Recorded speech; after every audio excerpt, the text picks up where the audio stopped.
Shavua Tov a todos, estamos começando hoje mais um novo capítulo do Kitush Haruch. A gente chega no Siman Mem Vav, capítulo 46. Esse capítulo trata de Ilchot Machalot Asurot, alimentos proibidos, seja alimentos proibidos pela Torá, seja alimentos proibidos Miderabanan. Principalmente esse capítulo vai tratar de halachot ligadas à carne com leite. Como evitar misturar, o que acontece se eu misturei carne com leite, o que acontece se, por exemplo, eu tenho um forno de carne ou um forno de leite, eu quero cozinhar algo parve. Posso comer com outro tipo, não posso comer todas essas halachot. O Shulchan Aruch vai trazê-la de forma um pouco concisa, um pouco resumida. A gente vai tentar trazer aqui mais casos e mais exemplos. Porque são halachot muito relevantes e recorrentes, e conhecer um pouco mais dos conceitos por trás dessas halachot vai ajudar a gente a lidar com essas situações quando for necessário. Mas vamos começar do começo. Fala o Kitush Haruch na Halacha Aleph. Dam animtza beveitzim asur. Sangue encontrado nos ovos é proibido. Um dos alimentos que a Torá proibiu é o sangue. É proibido ingerir e comer sangue. Daqui vem o costume, a mitzvah que a gente tem, de salgar a carne antes de comer. Logo depois que é feito o shchita, num boi, numa vaca ou num frango, a carne ela é salgada com muito sal grosso para puxar para fora todo o sangue que se encontra lá dentro, porque uma das proibições da Torá é se alimentar de sangue. Uma vez que a carne foi salgada como se deve, de acordo com a Halachá, mesmo que depois ainda sobre um pouquinho de sangue, já não tem mais problema, uma vez que a carne foi salgada como se deve. Então, às vezes a gente comprou uma carne, está comendo carne em casa e de repente você vê que tem sangue, tem algum molho que sai da carne naturalmente, isso daqui já não tem problema, porque ela já passou pelo processo de salgar. Agora, o que acontece? Se eu encontrei um pouquinho de sangue dentro do ovo, esse sangue também é proibido e, consequentemente, ele proíbe o ovo também.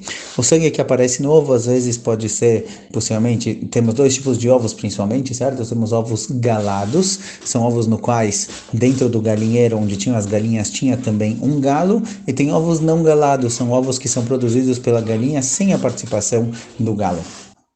Quando se encontra um pouquinho de sangue dentro do ovo, esse sangue pode ser talvez de algum pintinho que estava sendo formado e acabou não se formando, ou pode ser um pouco de sangue que veio da própria galinha, assim ou assim. Esse sangue é proibido. Agora, pela Torá, somente o sangue é proibido. Então, a priori, eu poderia tirar esse sangue e o resto do ovo está permitido. Porém, nossos sábios viram que se for liberado dessa forma, se simplesmente falar para a pessoa, olha, tira esse pouquinho de sangue, o resto do ovo está permitido, as pessoas de certa forma podem vir a desprezar a proibição de comer sangue e acabar não se importando também com um pouquinho de sangue que tem no frango, um pouquinho de sangue que tem na carne. Vão pensar, para que eu vou salgar toda a carne? Deixa espremer aqui um pouquinho a carne, tirar o sangue e o resto está liberado. Por isso, vieram nossos sábios e proibiram o ovo inteiro. Então, quando se encontra um pouquinho de sangue no ovo, o próprio ovo inteiro se torna proibido. Temos uma certa discussão com relação a Ashkenazim e Sfaradim.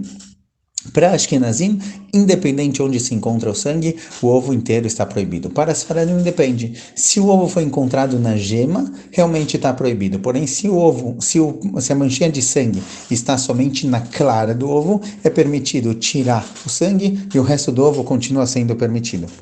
Porém, mesmo entre os Sfaradim, muitos costumam que, mesmo que a mancha de sangue esteja somente na clara, o ovo também fica proibido. Sendo assim, o que acontece quando eu quero colocar ovo como ingrediente de alguma massa, de um bolo, de um pão, de uma halá, ou quero fazer um ovo mexido? Então, o que acontece nessa situação?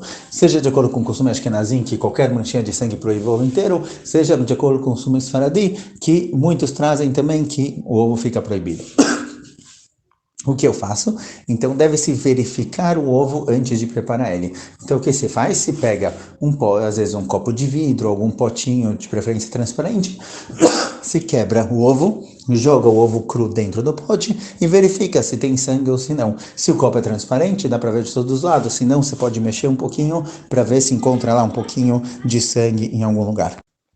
Caso a pessoa ache sangue, se joga o ovo fora. Se não, pode, obviamente, usar ele. O que acontece se eu preciso usar, por exemplo, 5, 6, 10 ovos? Então aqui também a pessoa pode abrir de ovo em ovo, e a cada ovo que ele vai verificando, ele vai jogando já na bacia, no que ele estiver cozinhando. Ou caso ele queira colocar todos os ovos na mesma bacia e depois passar para outro lugar, existe o risco de que se ele encontrar sangue justamente no último ovo, isso daqui vai proibir todos os ovos que se encontram lá, porque você não tem como separar a clara do ovo proibido das outras claras.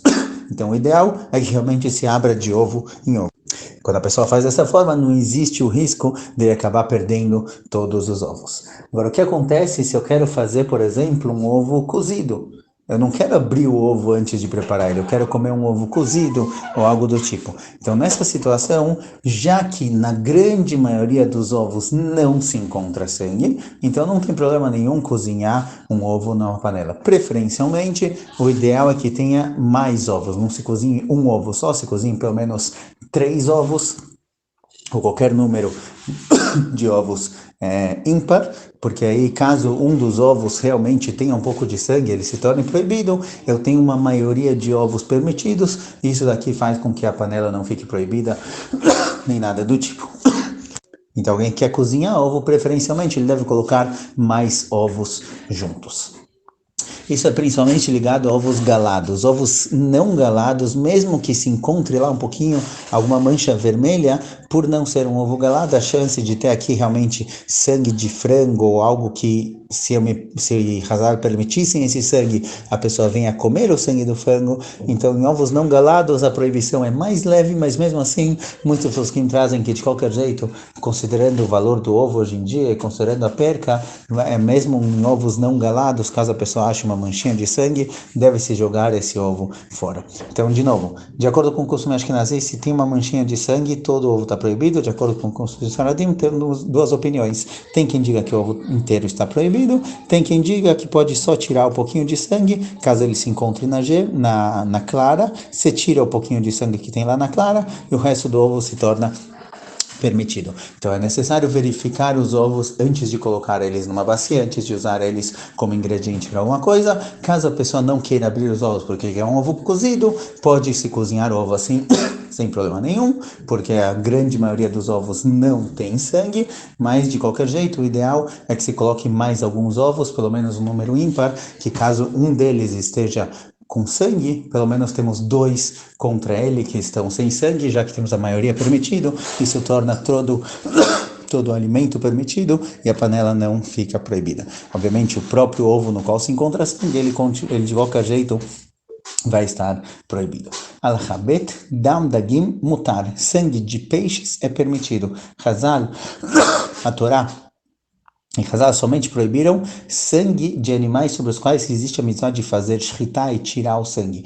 Mas o peixe, que não tem nele a mitzvah de shritá, não tem problema no próprio sangue também. Achim kiptzobekli asur mipnei maritain. Porém, caso o sangue do peixe não esteja saindo do peixe, o sangue do peixe esteja colocado em algum outro lugar, em algum copo, juntaram lá vários peixes e o sangue foi escorrendo e se juntou em um copo, já não dá para diferenciar entre esse sangue de peixe e um sangue de qualquer outro animal. Então aqui temos uma proibição que ela aparece em alguns lugares, em algumas situações, chamadas marit ain, a aparência. A aparência desse sangue é de um sangue proibido. Se alguém vê uma pessoa tomando esse sangue, ou comendo ele, ou misturando ele em alguma comida, vai pensar que essa pessoa está fazendo algo de errado. E a gente deve evitar fazer coisas, não somente deve evitar fazer coisas erradas, mas também coisas que pareçam erradas, para que os outros não aprendam da gente ou para que não nos julguem de forma negativa. Por isso, se esse sangue do peixe se encontra em um lugar por si só, se juntou num copo em algum outro lugar, por ser muito parecido com qualquer outro tipo de sangue, ele é proibido. Porém, se misturado nesse sangue tem um pouco de escamas ou algum resto de peixe, que fica claro que esse sangue é sangue de peixe, é permitido. A proibição de maritain, de uma aparência de ser algo proibido, ela só é válida quando não tem nada que me mostra que aqui tem algo permitido. Mas caso nesse sangue seja misturado lá escamas ou qualquer outra coisa do tipo, que vem dos peixes, fica claro que esse sangue é sangue de peixe, consequentemente não tem a proibição de Marit Ain. A gente vê isso também com relação a carne e leite. Temos, por exemplo, hoje em dia é muito comum, tem leite de soja, tem frango de soja, tem salsicha de soja. Será que eu posso comer essas comidas de soja com leite? Será que eu posso comer, por exemplo, um pedaço de carne bebendo um copo de leite de soja? Então aqui a gente vai ver que tem uma proibição de Maritaim, mesmo que o leite de soja ele não é proibido de ser comido com carne. Aparentemente, quem olha de fora vai achar que eu estou comendo carne com leite. Então, nessas situações também, se eu tiver uma garrafa do leite de soja do lado, ou algo do tipo, que me demonstra claramente que aquele leite não é um leite de vaca, é um leite de soja, algo do tipo, se torna permitido, mas a gente vai ver melhor essas halachot mais para frente. O ponto é falar que coisas foram proibidas por Maritain, pela aparência, se tiver algo que esclarece a situação, isso se torna permitido. Então, no caso do sangue do peixe, se tiver ali misturado escamas, fica claro que isso daqui é do peixe e não é proibido.